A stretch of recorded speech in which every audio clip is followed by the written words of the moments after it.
debate, and reference has already been made to the men and women of our submarine service who have been part of Operation Relentless over the last 50 years, and can I add my tribute to them. The Secretary of State rightly also mentioned a group that aren't remembered very often. That's the families of those servicemen and women who make a great contribution in their own way to our defence. I'm not going to name all of the sites. That I think we've mentioned most of them already, including Barrow, but can I also pay tribute to industry and the men and women who work in those industries, who not only in the supply chain but also work directly in maintaining our nuclear deterrent. Now, rightly, the issues around our nuclear deterrent are secret and don't get a great deal of attention. Today is an opportunity to say thank you to those individuals, and I accept that the level of secrecy is needed, although I do recommend anyone who wants a good tribute to that is that James Jinks and Peter Ennis's book, The Silent Deep, gives a fascinating insight into the world of not only the history of our nuclear deterrent but also current day operations. Mr. Deputy Speaker, I've always had utmost respect for those who rightly hold the view that Britain should not have nuclear weapons. I disagree with them, but I respect their position. What I cannot respect is the politically dishonest and I think unprincipled position put forward by the SNP, which is arguing for Britain to give up its nuclear weapons, but at the same time wants us to be part of a nuclear alliance, which is NATO. May being able to accept the fact that they would hide under the umbrella of NATO, but at another point say they have a principal objection to nuclear weapons. Well, you can't have both, Mr. Deputy Speaker. The post-war Attlee government decided that Britain would become a nuclear power because it saw the rise of the threat from the Soviet Union to the post-war new order which that government and the West were trying to put together. It was a rules-based system which we rightly pay tribute to those founders of NATO and of the international orders after the Second World War. People like Attlee, who lived through the Second World War but also saw action at Gallipoli during the First World War, were determined that this country, in the new nuclear age, would not be vulnerable to harm from those that who threaten this nation's security. And that has always been a long tradition in my party. I know recently there's been much veneration on the left of the 1945 Labour government, but this part of the story seems to conveniently get airbrushed out. But certainly the formation of NATO and our nuclear deterrent not only set the course in terms of our security then, but has dictated it over the last few generations. And I think it's one, and some of the principles that were underlined there in terms of, for example, the issue around mutual destruction and deterrence has borne evidence of the fact that we have not had a nuclear conflict throughout that period. My honourable friend for the member for Bridgend outlined the nature of the threats which face us today. Yes, is it a different time to 1940? Yes, it is. Certainly a very different technology, but also in terms of the threats, I don't think they are.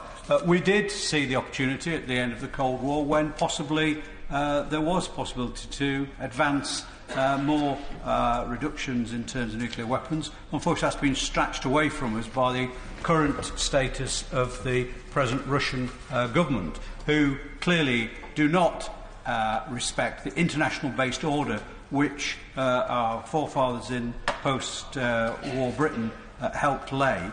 They wish to have their own, which does not respect international law, does not respect the nation-state, and clearly does not accept that nations should be able to live peacefully alongside one another.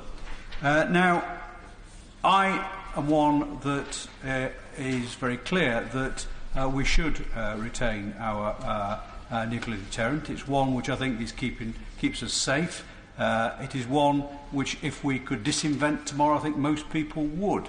But I think as a nation we have a proud record also, and I think it's important not to forget this, that we should also be committed to disarmament. And I think the Secretary of State in his opening statement pointed out the steps that this country has already taken unilaterally to reduce its stockpiles, to take away, for example, things like the WE-177 nuclear bomb and other aims to reduce our stockpile to the minimum that is required. And I think that is the right stance.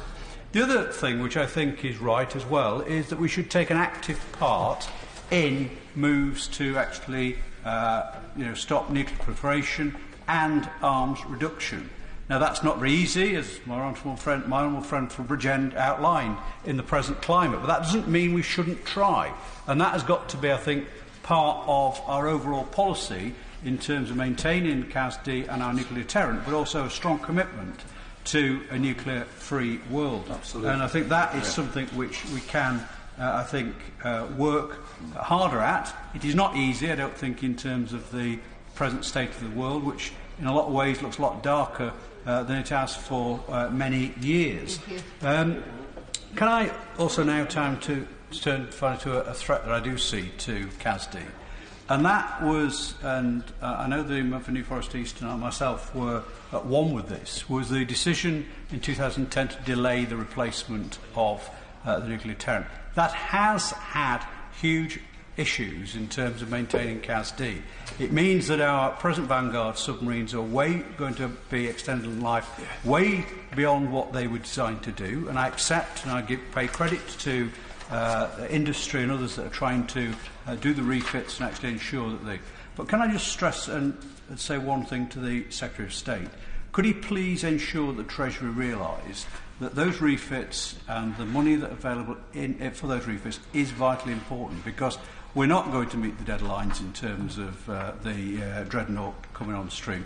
But if we are to not put CASD at risk, it's important that the money is made available. I accept that recently some money has come forward, but it's got to be continually over the next few years. And no wish to be disrespectful to the Secretary of State, but using the Robin Day view, he, like us all, is a gone today, here today, gone tomorrow politician.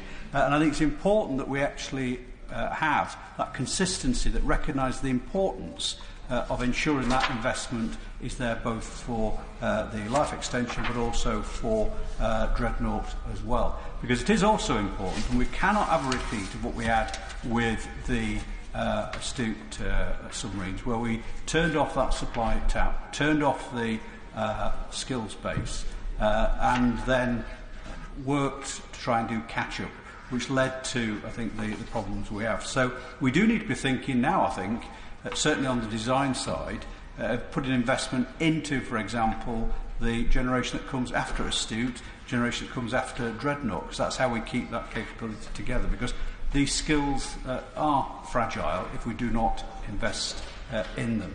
So, Mr. Deputy Speaker, can I say that, again, finish where I started, in paying tribute to all those involved in this endeavour. It is one which, when you look at the complexity and not only in terms of making sure that we can have CASD, but making sure the enterprise works as seamlessly as it has done over 50 years, is an actual remarkable feat. Bottom. I'm not